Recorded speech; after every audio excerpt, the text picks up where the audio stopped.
how did the universe start? How did the I have universe no start? idea. I have no idea. Maybe something always existed. Maybe matter and energy So if you have have no always idea, existed how do you know it wasn't a before. God? I don't know it wasn't a God. But you're saying you do know that it was a God. In a You're the one second, making if the you claim. don't know it wasn't a God, then you can't be an atheist. You're agnostic. We're What do you getting think one an step atheist closer to Christianity and theism. can you give me what you think an atheist is? Can you define that word for me? There's no God.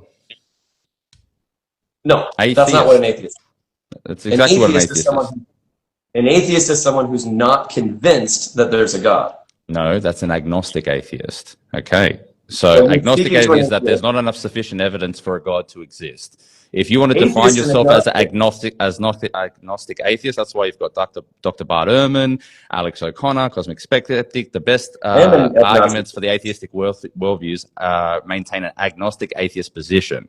You are an atheist position here represented in this debate. If you want to change your position right here and now, by all means you can, but atheism is no God.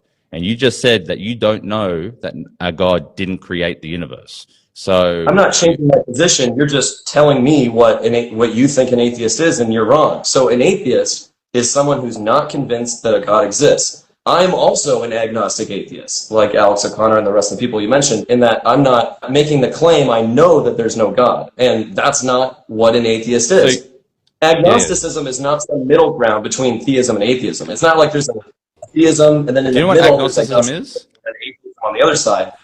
Atheism and theism are a true dichotomy. You're either convinced there's a God or you're not convinced. Agnosticism and Gnosticism refer to knowledge. So do you claim to know this with any degree of certainty? I say I'm an agnostic atheist because I'm not convinced there's a God, but I don't claim to know that there's no God.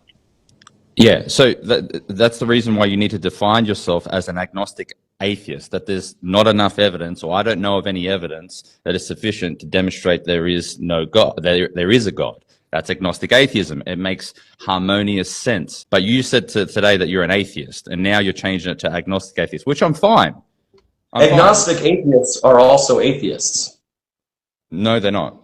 So, but we can agree to disagree. You're speaking to one right now. Take it from me. You're speaking to one right now. Well, I recommend you call yourself agnostic atheist. Yeah. So an atheist is a broad generalization. It's anyone who is not convinced that any gods exist. You could be a Gnostic atheist, which means that you you claim to know that no gods exist. That's not what I'm doing. I'm not a Gnostic atheist. I am an agnostic atheist, and that I'm not making the claim to know that no gods exist. So I'm not changing anything about my position. That's always been my position.